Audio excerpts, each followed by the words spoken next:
babasahin ko yung CSB version. Alright?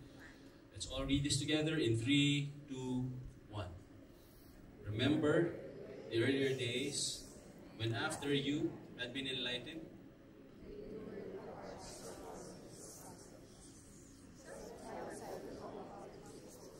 the taunts and afflictions, and at other times you were companions of those who were treated that way.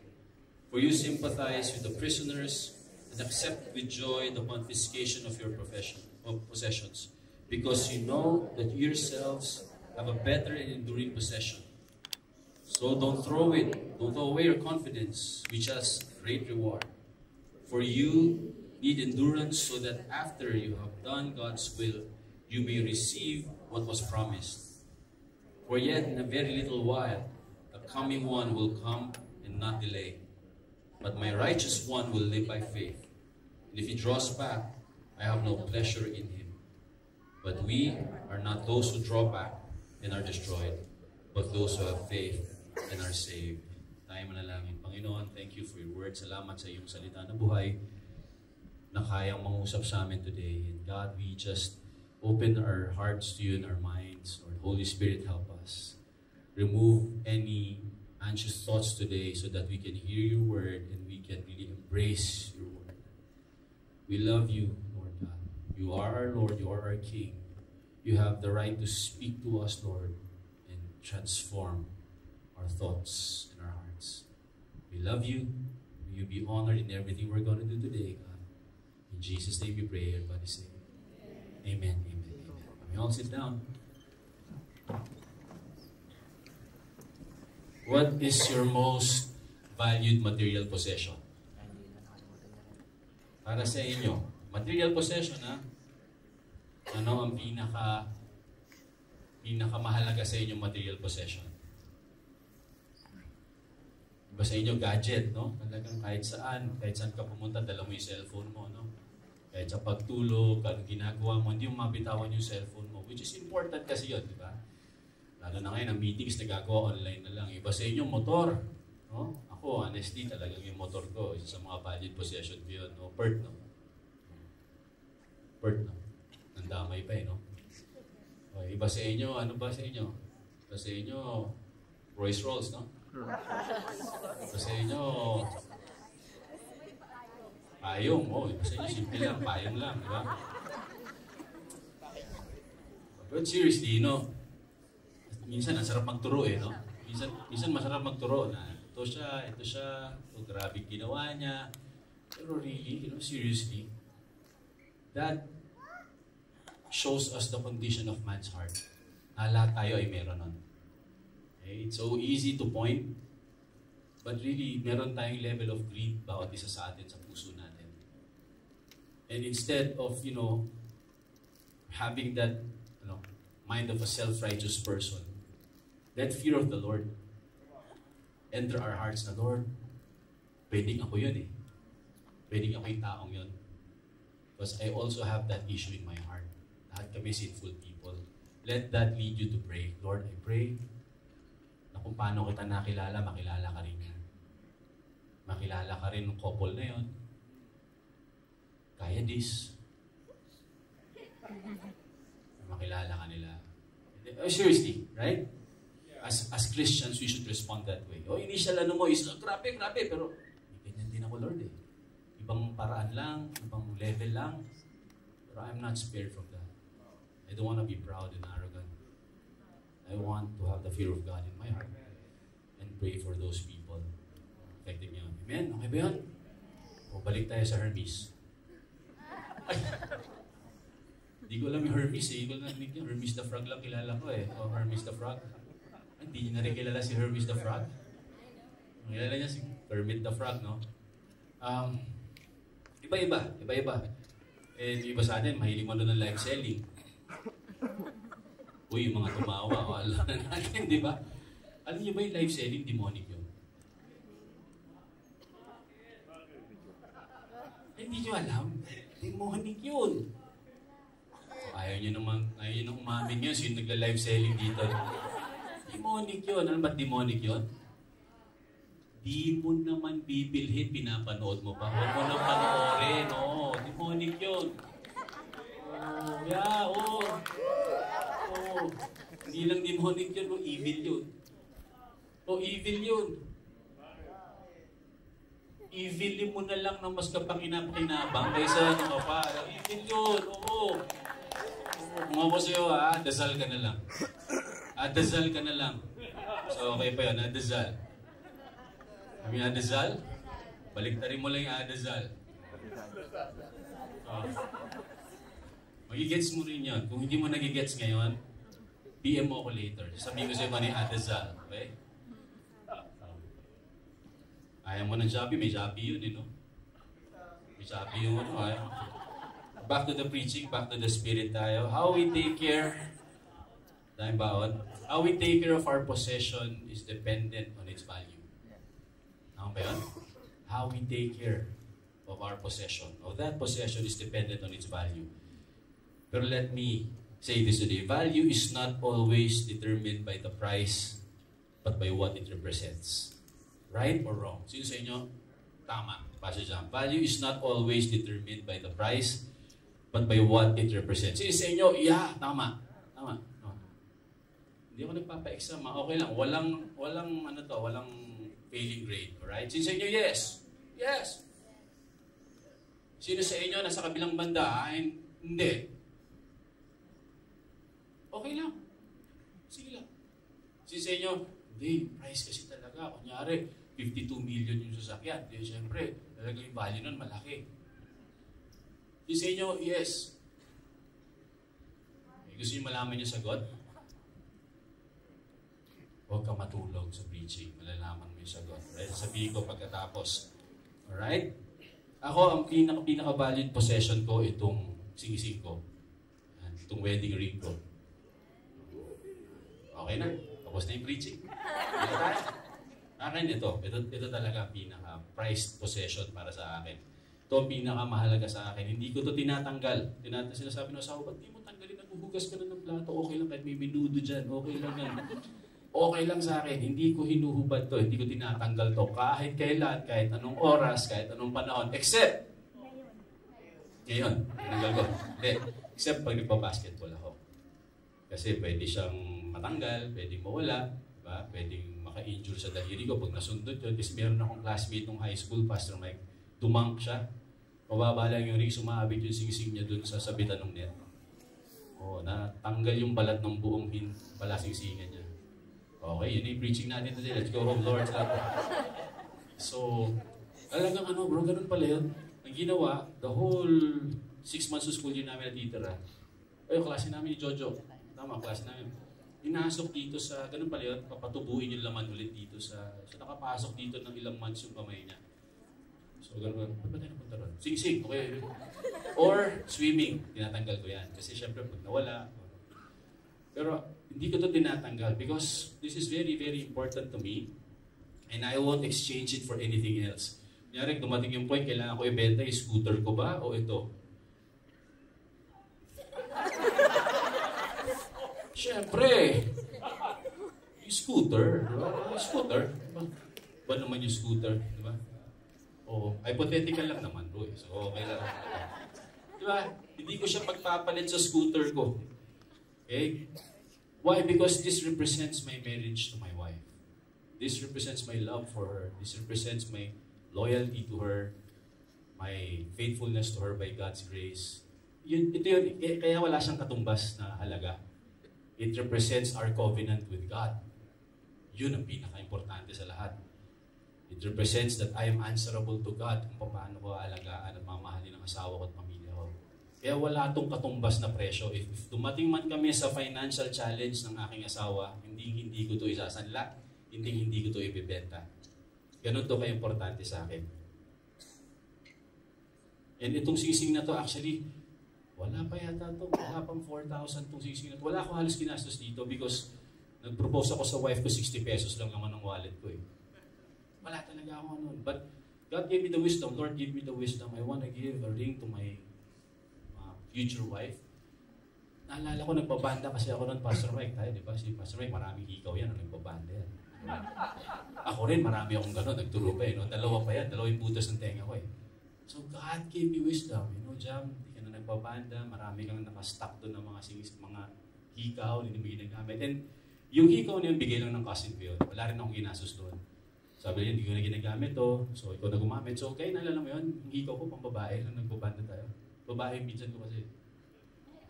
And hindi ko na ginagamit. So God gave me the wisdom.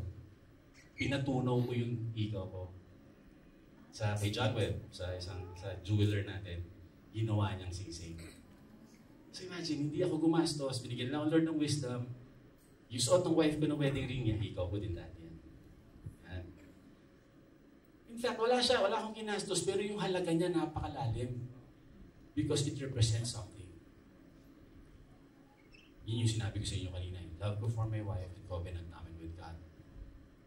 There's a certain possession that the author is telling the people, the Jews.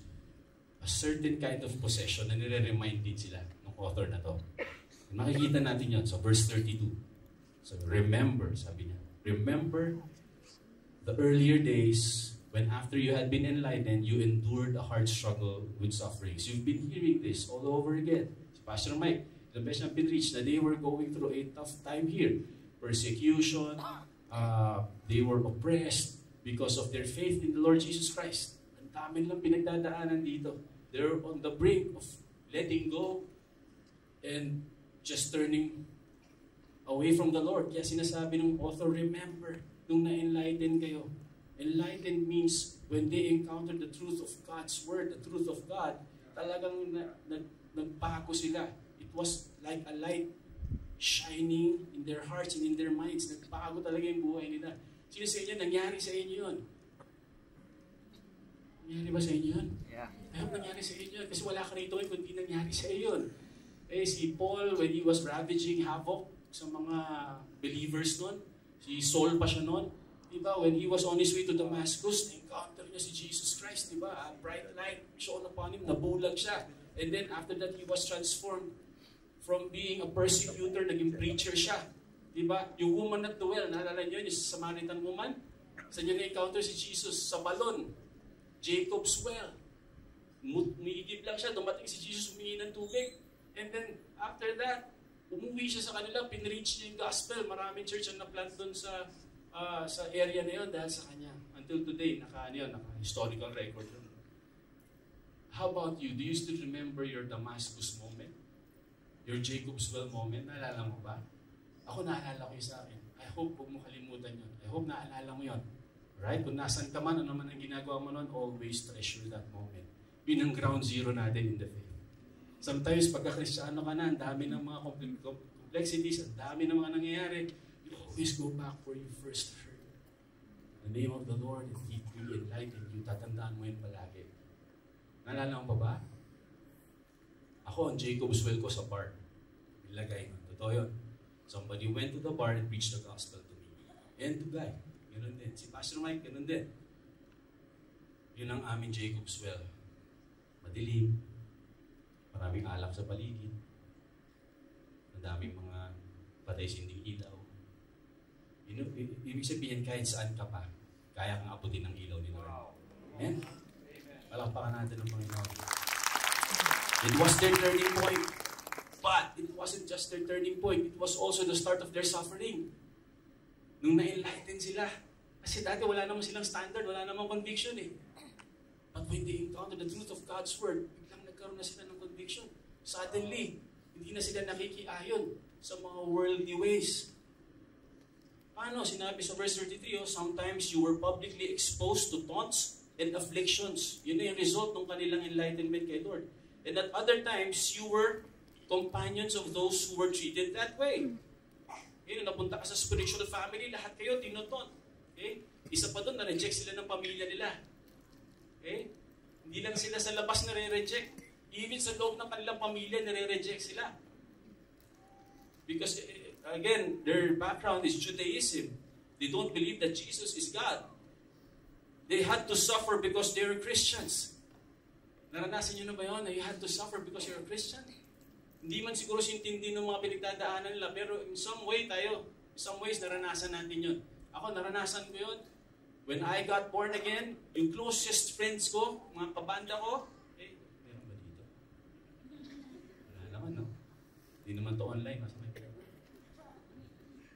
Inalis nila ako sa grupo.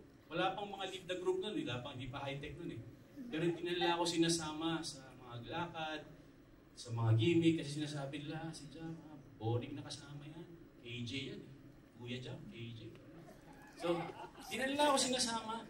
That hurt me so much because kami magkakasama sa kalokohan nun eh. Oo, si Kai. Kami yun eh. Pero nung hindi na ako loko-loko, hindi na nila ako sinama. Jacket po, sabi ko. Hindi lang yun, nauso na ngayon yung social media, high-tech na. Umupo pa sila ng GC at times. Para lang itonta ko. O Jam, tapos na yung uso na ba yung Kristiyano, balik ka na sa dati. Ginaganon ako. And then they were reminding me of what I did in the past. Remember ito, di ba? Siya natin dito. Ini-ignore ko lang. Kasi syempre, Lord, I want to respond in a godly way. Ayoko na maging self-righteous sa kanila.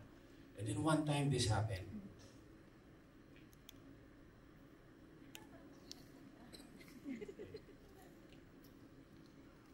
One of my closest friends dun sa banda na yun sent me a meme of an adult movie.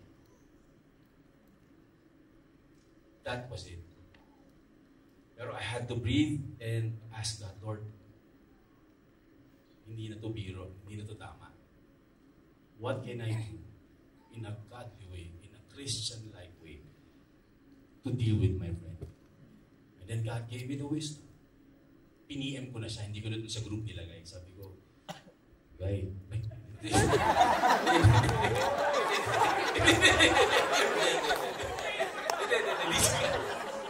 Guy to, hindi to girl, Guy. Hindi si Guy. Oo, klaro na. Sabi ko, Guy to leave. Sabi ko, bro, first of all, bro, I love you. And I will always be your kuya. And I will always be here for you. But I have to tell this to you right now. What you did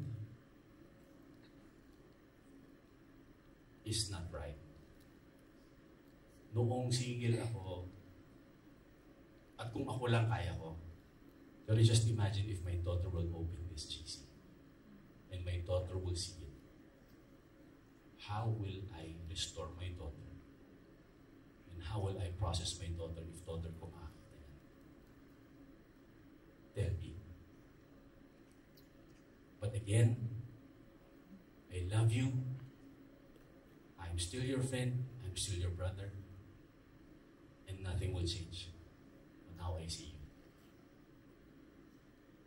Okay, Guy? So, may message ko. Tumawag sa akin. Ngayon, sabi ko, galit yata to. Galit. Sinagot ko. Hello? Sabi niya, Jam! Hindi ka, hindi sige. Ito po, Jam! Alam na agad nila kung sino. Wala siya dito, wala siya sa Manila. Kaya may hit na wala siya sa Manila. Umiiyak siya ng iyak.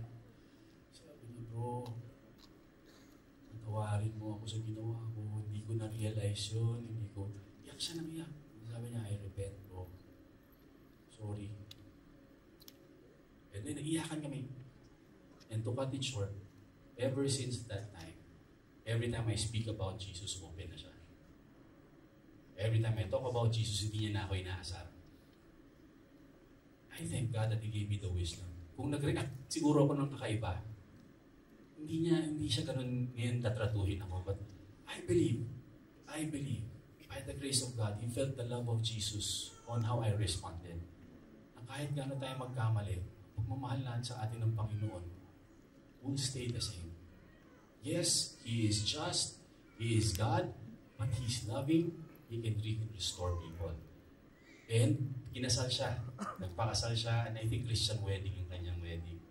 Hindi niya na ako inaasar. Dati pag kumakain kami, ang laki ng sign of the cross na ginaganon niya ako. Naasar niya ako. Pero ngayon, iba na yung relationship namin. Until now, we're connected. taunts and afflictions. Christianity was, is, and will not be easy. And that's good theology. Christianity was, is, and will not be easy. And this is good theology. I hope you embrace this. If somebody promised you na ang Christianity, puro blessing at prosperity lang, fake news yun. Right? If somebody will tell you na in Christianity, dapat wala nang problema, it's fake news. It's fake news. Right? It's not easy to go against the tide. Look at Vico Soto right now. He's going against the tide. He's championing good governance. But more than good governance, he's championing righteousness. He's upholding the righteousness of God. Dati sa Pasig lang ang impact nun. Ngayon, buong nation lang may impact. Diba? Because he's upholding the righteousness of God. And I was so encouraged kasi may tumawag sa akin last time, this week lang, nakasama dun sa... Andito siya ngayon actually, pero ganda naman ito eh. Ganda. Sabi niya, hirap pala nung ganito. Kasi nakikipag-transact siya ngayon sa isang LGU. Sabi niya, hirap pala nito. Sabi niya, meron kasi nag-o-offer sa akin. $1 million to tungkol sa $1 million nila. Bigyan ko lang daw siya nito ng ganito. Tapos itong amount lang na $1 million ang mabayaran namin every year. Isang one-time, big time lang. In-offer niya ako ng gano'n, bigyan ko daw siya. And then ito lang, yung obligation na lilitan niya. Pero pag hindi ko tinanggap yung offer niya, ang laki. Siguro mga 80% yung itataas ng kanyang babayaran. And then I'm glad, I'm so encouraged yung sinabi niya, pero kuya, I chose to honor God. Hindi baling malaki ang bayaran namin. Basta't na-honor si God. That's the result of being enlightened by God. Nakalimutan ko lang sabihin, bro, pag in-offeran ka ulit, taas mo lang yung dalawang kamay mo. Sabihin mo, hindi ko kayang tanggapin.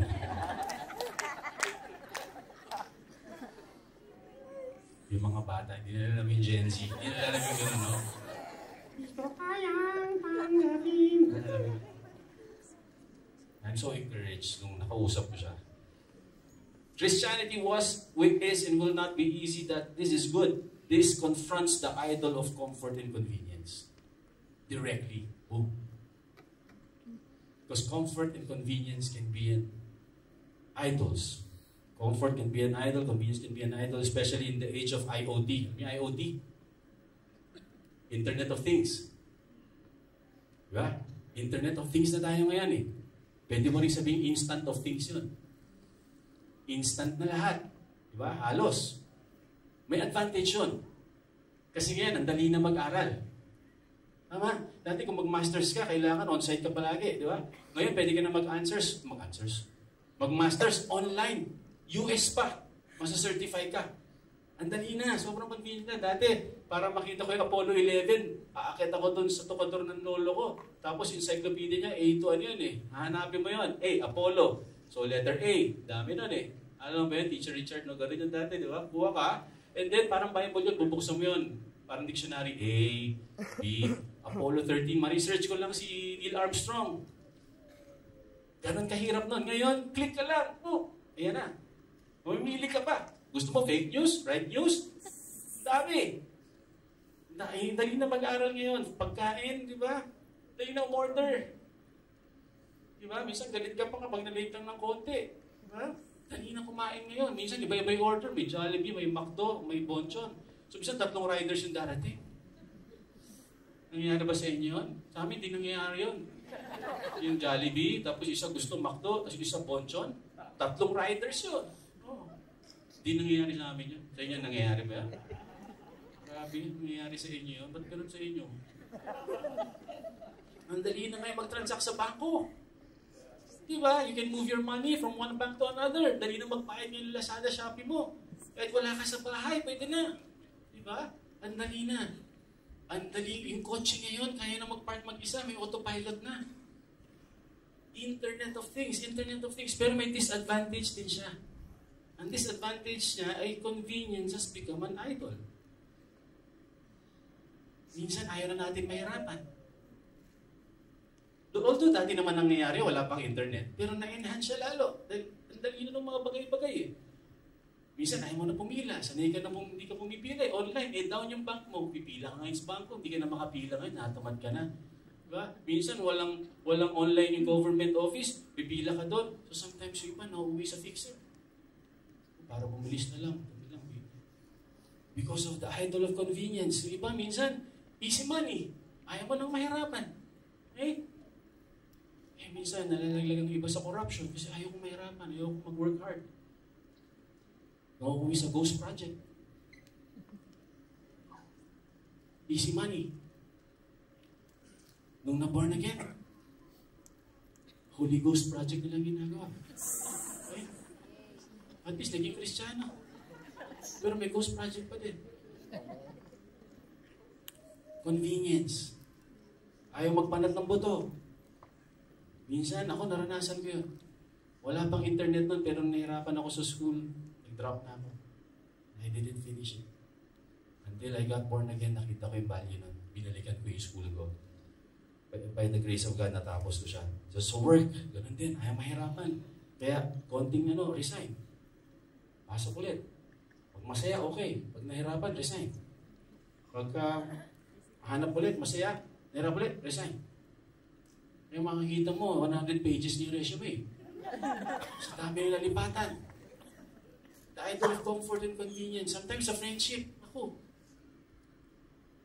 rampant din yan ngayon. Because dati, nung bata kami, di ba, pasamig, nakakasalubong mo yung kalaro mo. Kahit makatampuhan mo siya, wala kang no choice eh. Makakasalubong mo siya talaga eh. Hanggang sa mapapatch nyo, ayos nyo. Ganito pa lang ang buhay. May nakakaaway ka, may nakakabati ka. Ayun, because minsan ang friendship nasa online na. Pag hindi okay, pag hindi kayo nag-agree, cancel. Leave the group.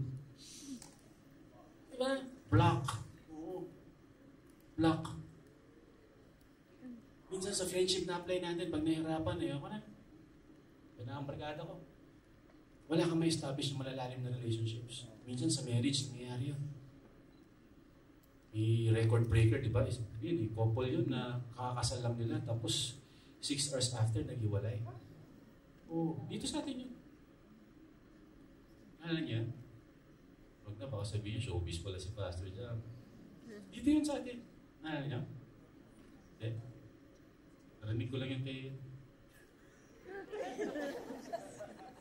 Diba? Ibig sabihin, nung niligawan ko to, nung boyfriend-girlfriend kami, hindi ko nakita yung ugali na to. Hirap pala kasama nito. Ayoko na.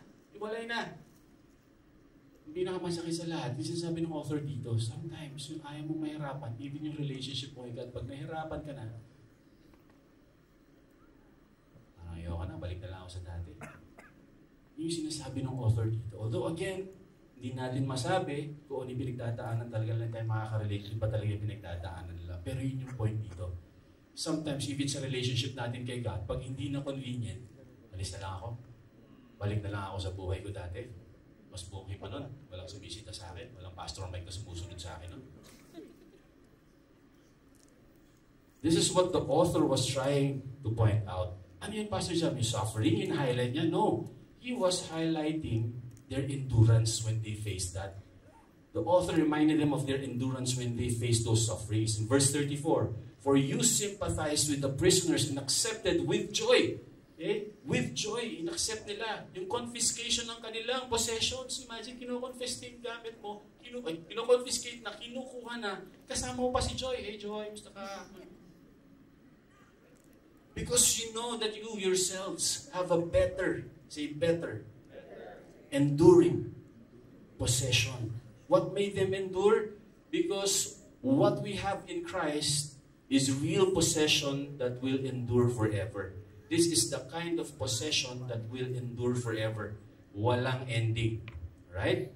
I want to read this. Our possession in Christ is both spiritual, eternal life, and relational, which is sonship or daughtership. Not material. And that's what makes it better. This kind of possession that we have gave us eternal life. Through Christ, it's a spiritual possession because it gave us access again to eternal life and to heaven. Relational because what Christ has done for us made us from enemies to daughter and sons. Are you grateful for that? That's why this possession that we have is way better than what you have right now, than the phone that you're holding, the car that you're driving, the money in your bank account. Walang katumbas yung possession natin kay Christ. Kaya kahit kinukuha na yung possession nila, masaya pa sila eh. Sige, kunin mo na. Kunin mo na ang lahat sa amin. Hindi na rin alam yun. Grabe, Mike. Pastor Mike. Wala na. Ibang generation na to. Iya, no? Kahit kung kinukuha na yung gamit nila, masaya pa rin sila. It's as if they're saying, you can take my material possessions away, but you can never take away my inner joy. Wow. Wow. Ganon sila. Kunin mo na. But you can never take away my inner joy. Patayin nyo man ako ngayon because of my faith in Christ, you will never ever take away my joy in the Lord. That's how they fought. Before, sinasabi ng author, tandaan nyo yun, di ba? Naalala nyo yun? And I want to read this. If Christ is not our better possession, mga kapatid, we will spend our lives in an endless pursuit of satisfaction. If Christ is not our better possession, believe me, hahanapin mo yan sa relationship. Hahanapin mo yan sa money, which is proven na hindi nabibigay sa atin. Hahanapin natin sa career natin. Ang problem with career, may retirement. Pag wala na yung retired career mo, mas malungkot ka na ulit, hindi ka na satisfied. Why? Because endless cycle lang yan. True satisfaction can only be found in Christ. Kaya sila kahit pinapersecute sila, tuloy sila. Why? Because si Lord lang sulit na. Kompleto na ako. Everything that I have is fleeting. Hindi ito pang matagalan. Matapos ang buhay ko today, iwan lahat ng meron ako eh. Very relationship by God will remain. Imagine that. Huling hininga mo sa lupa, ang matitira sa'yo, yung possession mo as Christ. Yung relationship mo kay God. Yun lang ang madadala mo after this life. You can never bring anything that you have right now, material. Only your relationship with God. Sa inyo, you're grateful for that. Yeah. Right? Sulit yung ginagawa natin for the Lord today. Because merong eternal impact. Verse 35, so don't throw away. Ayun, alam niyo naman siguro na yan, di ba? So don't throw away your confidence, which has a great reward. Pag sinabing confidence, Pastor Jam, ano yun? Yung assurance natin. No, that after this life, there's life after death. Yung confidence na, Lord, may hope ako sa'yo. Ano ang pinagdadaanan ko? Yun yung binigay sa atin ng Panginoon, yung klaseng confidence na yun. Sinasabi ng author, wag mo itapon yun, yung faith mo. Don't throw it away. Our confidence is a gift of grace, rooted in Christ's work and empowered by the Holy Spirit. Yung confidence na yun, we did not earn it. It is only through Christ, what He has done. Kaya tayo nagkaroon ng ganung confidence. Our new life in Jesus is something we cannot earn. Before Christ, punong-puno tayo ng shame. Ako, ganun ako noon. Punong-puno ako ng shame. Sa lahat ng mga pinagagawa ko, ang dali kong wala akong confidence noon. Wala akong purpose sa buhay. Hindi ko alam kung anong gagawin ko after. But when I met Christ, ito pala yung purpose niya sa akin. Now, I am excited for my future. Sa inyo, ganun, di ba? Before you met Christ, your life was full of shame sa lahat ng ginawa natin ng nakaraan. Right? Lahat tayo. When we encountered Christ, we receive this kind of confidence in the Lord. It's not easy to throw away something. I want to read this. It's not easy to throw away something we didn't earn. Like confidence, which is a gift through Christ. Can you throw away something that you did not earn? Yes, but hindi ganun kadali. Right? Sino sa inyo pag binigyan ang regalo, ang daling itapon? Except kung sinaktan ka na boyfriend mo, madaling itapon na. Pero really, kung may nagbigay sa'yo ng regalo, example, may dalawang mag-asawa. Magbawas na tayo ng gamit sa bahay, dami nating gamit, daming clutter. Then sabi ni asawa, sige, bawas na tayo. Sabi ni asawa, ito, simulan natin dito. Ay, wag mong gagalawin yan. Bigay ni Paring Kanor yan. Bigay ni Paring Kanor yan. Okay, bigay ni Paring Kanor to. Sige. Ito. Ito, tagal ko nang di ginagamit. Op. Kay Paring Baldo galing yan. Paring Baldo yan eh. Galawin mo na iba, wag lang yan. Ito.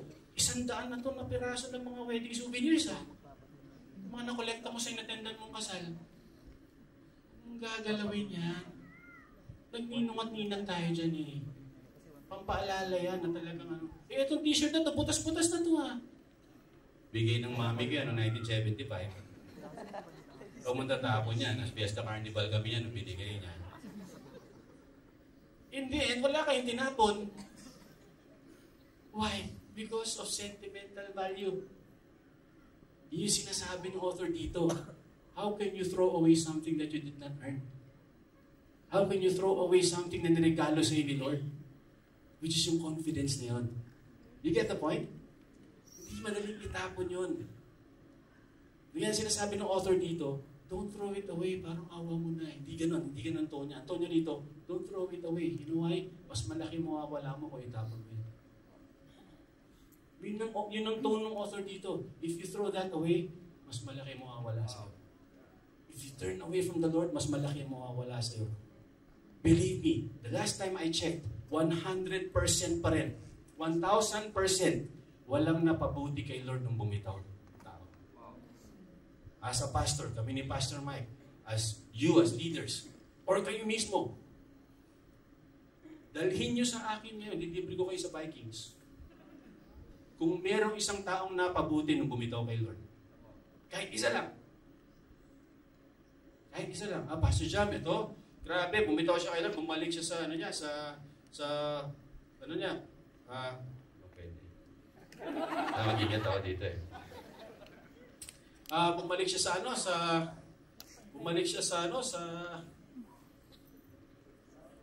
illegal na ginagawa niya, Pastor Jam. Bumitaw siya kay Lord. Yun, mas masarap yung tulog niya ngayon. May nakita ba kayong gano'n? Bumalik siya sa illegal na ginagawa niya, mas may peace siya. Nakakita na ba kayong gano'n? Alam niyo, Pastor Jam, ito, bumalik siya sa pambababae niya. Alam mo, ang ayos ng relationship nila ng asawa niya. Grabe, it was like never before. May nakita ba kayong gano'n? 100%. The last time I checked, walang napabuti kay Lord nung bumitaw siya. Kaya sabi ng author, mas malaki mawawala sa'yo when you throw that away. But when we hold on, there's great reward. Amen? Verse 36, for you need endurance, so that after you have done God's will, you may receive what was promised. You need endurance. Sabi mo sa katabi mo, you need endurance. I need endurance. You know, ang pinakamahirap sa pagiging Kristiyano, na you're obeying the will of God, pero parang ang layo pa ng promise niya. Agree ba kayo doon? Ako lang yata nahihirapan doon You know you're obeying the will of God, pero parang ang layo pa ng promise niya. That's why the author is saying, we need endurance. We need endurance. How is this endurance formed? Nafo-form ang endurance. Si Maki ba nandito? Siya yung mga athlete na nandito. Mga mahilig mag-bike yan, si Ronnie Basiles. Di ba, Ronnie, para ma-build ang endurance mo, kailangan ma-stress Right? Tama, Pastor Mike, di ba? Kailangan ma-stress Okay? Sa isang athlete, para ma-build ang resistensya niya, kailangan talaga ma-push yung parang heart rate niya na may certain level. Mga muscles, kailangan siya ma-stress para lumakas talo, kaya ka nagbubuhat, di ba? Sabi mo sa asawa mo, alam mo, thankful ako sa iyo na build yung endurance mo. Sabi mo kasi, alam mo, thank you sa stress na binibigay mo. Build talaga yun. Si Chris, Chris, ba't kinakausap mo si Nel? Thank you ka talaga kay Nel. Endurance, no? Endurance. Alam niyo ba, biblical yun? Na trials and stress, nakakabuild ng endurance. Sabi sa James chapter 1, verse 2 to 4, sabi dito, consider it a great joy, my brothers and sisters, whenever you experience various trials, kaya may joy. Bakit? Because you know that the testing of your faith produce endurance. And let endurance have its full effect so that you may be mature and complete, lacking nothing. Kasama pala talaga yung trials and yung stress times to build our endurance in the faith. Amen? Pag balik rin natin. Consider it great sadness, my brothers and sisters, when you experience running away from trials. Because you know that the running away of trials produces lack of faith, and then lack of faith have its full effect so that you may be immature and incomplete and lacking everything.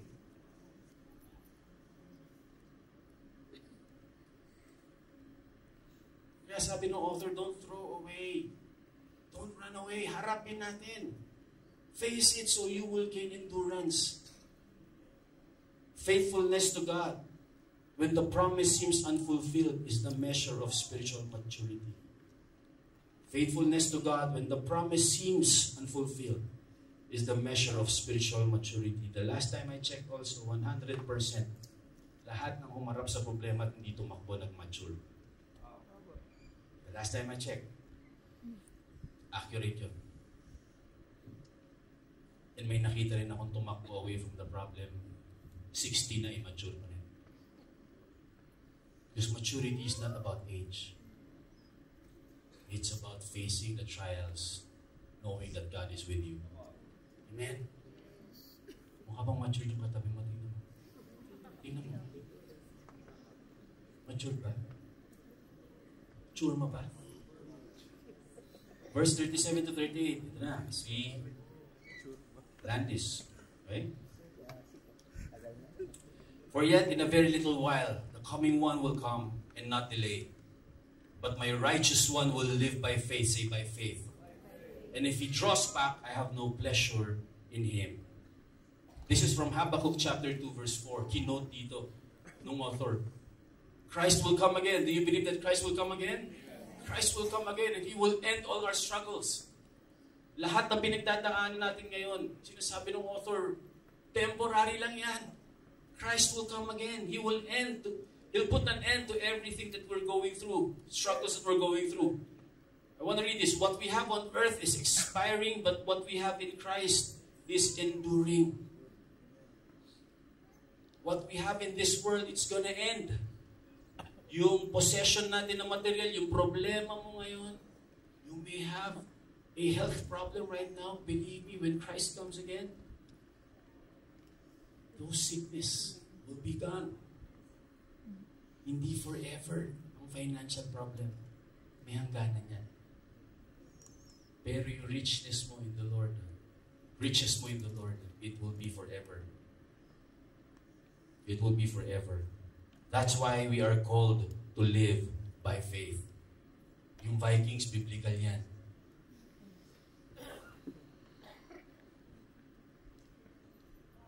Biblical yung, dati may spiral, di ba?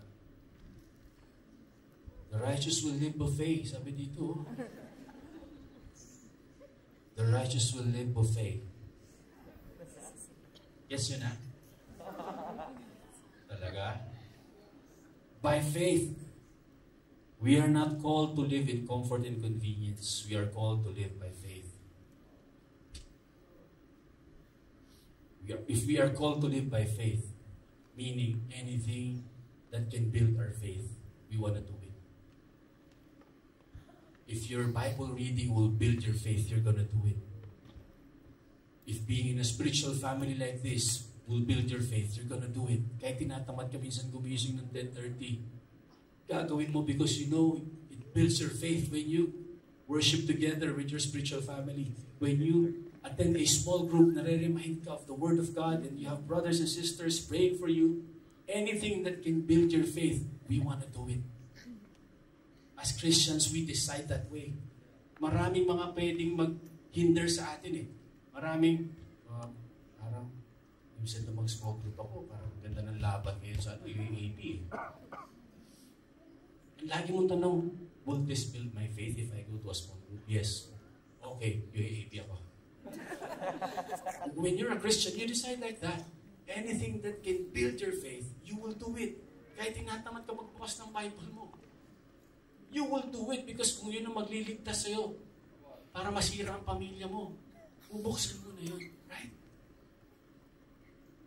No-brainer na yun. But sometimes, sometimes, the enemy will always try to pull us back. Pull us away from the Lord.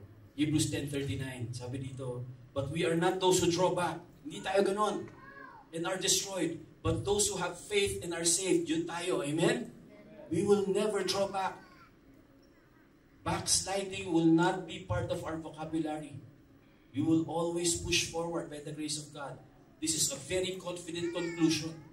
We are not like those people who draw back. Hindi tayo parang si Morissette. Gusto ko nang bumitaw. Hindi tayo parang ganon. Amen?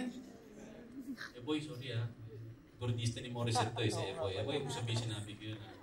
Ginamit ko lang naman na sabi, maganda yung kanta, bro. Amen, tayo bibitaw sa faith natin. Because we know that we have a greater possession. Psalm 34 verse 8. Oh, taste and see. Natikman mo na ba ang goodness ni Lord? Nakita mo na ba ang goodness ni Lord? Taste and see that the Lord is good. Blessed is the man who takes refuge in Him. Why? We can be confident today. Because wala na tayong matitikman na pagmamahal gaya natikman natin na pagmamahal ni Lord. Kahit saan ka pumunta, wala. I cannot experience that from my wife. She cannot experience it from me. Si Lord lang ang kaya magbigay nun. Bakit tayo confident? Because wala na tayong makikitang klaseng kabutihan na ipinakita sa atin ni Lord. Sa lahat ng ginawa natin sa buhay, pwede tayong isukay. Pero God showed goodness and forgiveness sa atin. Wala na tayong makikitang ganun sa iba. Amen? Psalm 73 verse 25 to 26. Whom have I in heaven but you? And there is nothing on earth that I desire besides you.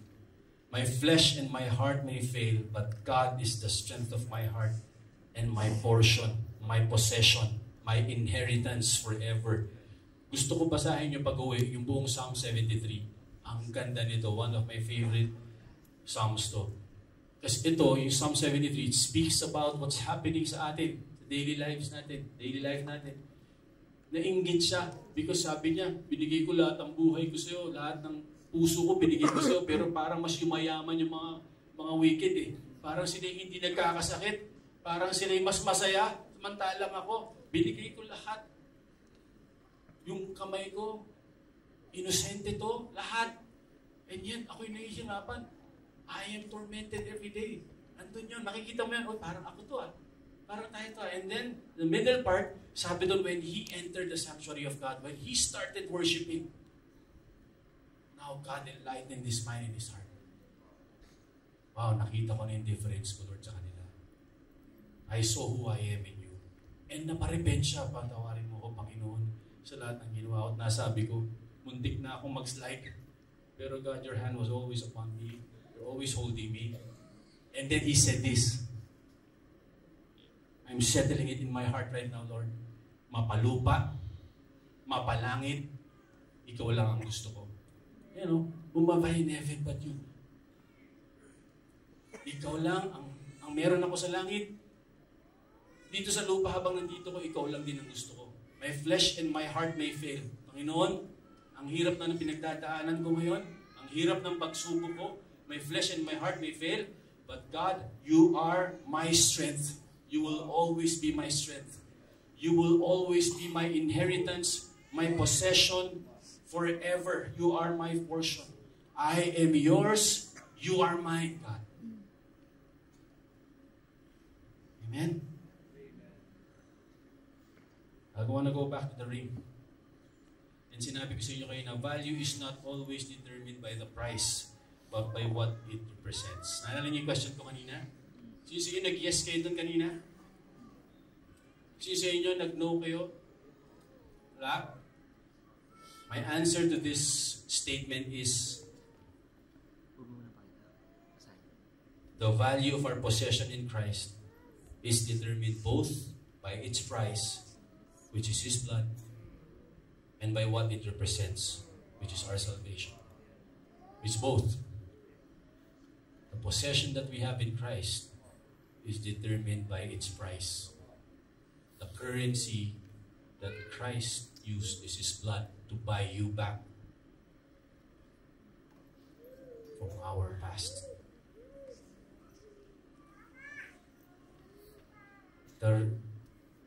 what it represents is our salvation.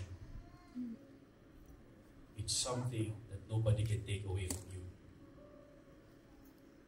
That's why this is our better possession. If this is the value of our possession in Christ, we will take good care of it. Because again, the way you take care of your possession is dependent on its value. If this is the value of our possession in Christ, alagaan mo to kahit anong mangyari. Hindi mo ipagpapalit, hindi natin isusuko. Amen? Kay Kristo, can we read this? 3, 2, 1.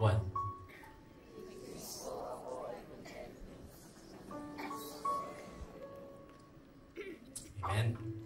Kay Kristo, ako ay kontento sa kanyang krus. I don't need anything anymore. Ako ay kompleto. Let's pray. Lord, salamat po, Panginoon. Thank you, Lord God, for your word. Thank you that we have hope in you. The reality of what we're going through, Lord God, personally, even in our faith, we know that you know it. We know that you see it. And we know, God, that you hear every prayer. Lord, I pray for the grace to hold on. If there's anybody here, my brother, my sister, who's on the brink of letting go, turning away, God, I pray for the grace to hold on. For the grace to hold fast and to be reminded, oh God, that being with Christ is better than anywhere else. Lord, thank you. Help us to live by faith, not in comfort and convenience. Help us, Lord God, to do anything that can build our faith. Help us to open our Bibles, Lord, to be in this kind of spiritual family, God. We know already if we're away from this community, alam namin, Panginoon, kung gaano kahirap.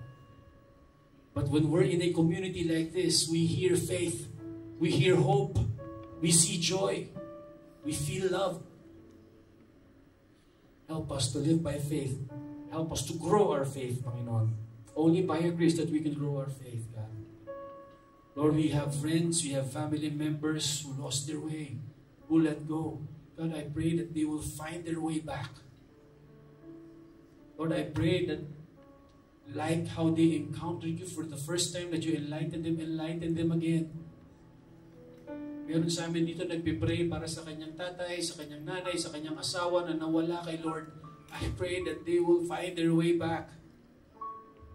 Thank you, Lord, na hindi ka pa tapos sa pamilyang ito, may gagawin ka pa sa kanila.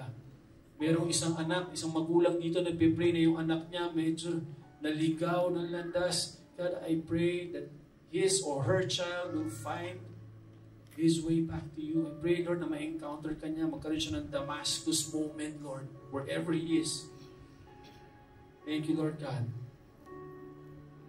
And if you're here today, and ngayon ka palang na-enlighten ni Lord, may nag-invite sa'yo, ngayon ka palang umattend, and you can say, Pastor, I had it today. I had an encounter with the Lord. He's enlightening my heart and my mind. And I want to move forward with Him. I realize now that He is the only possession that I need in my life. If you're this person, and you're making a decision, this decision for the first time, I want to pray for you. It is God talking to you right now. God is reaching out to you. My prayer is that you receive Him by faith in your heart. Let's all bow down, close our eyes. If you're this person and you're saying, Pastor Jam, I want to receive Him today. I wanna make Jesus mine today. As much as He made me His, I want that right now. I wanna go back to Him. If you're this person, you can raise your right hand and say, I'm accepting Him in my life, Pastor John. I see that hand. Anybody else? You're raising your hand and saying, God, I want you in my life. Pray this prayer after me. Lord Jesus, I receive you in my heart. I've been running away. I've been searching for real possessions throughout my life. But today I found it. And I found it in you. Thank you for dying for me on the cross. Thank you for rising again after 3 days to show that you are God who can rescue me. From now on, I will live for you. I'll worship you. Thank you for your love and your forgiveness. In Jesus' name. Amen. Amen. Amen. If you made that decision, approach me and Pastor Mike or the usher na malapit sa inyo. Lapitan mo yun sa ano ba yung decision na ginawa ko today? Ano ba yung possession na meron ako kay Christ? Amen? Alright, let's all stand up. Let's just end.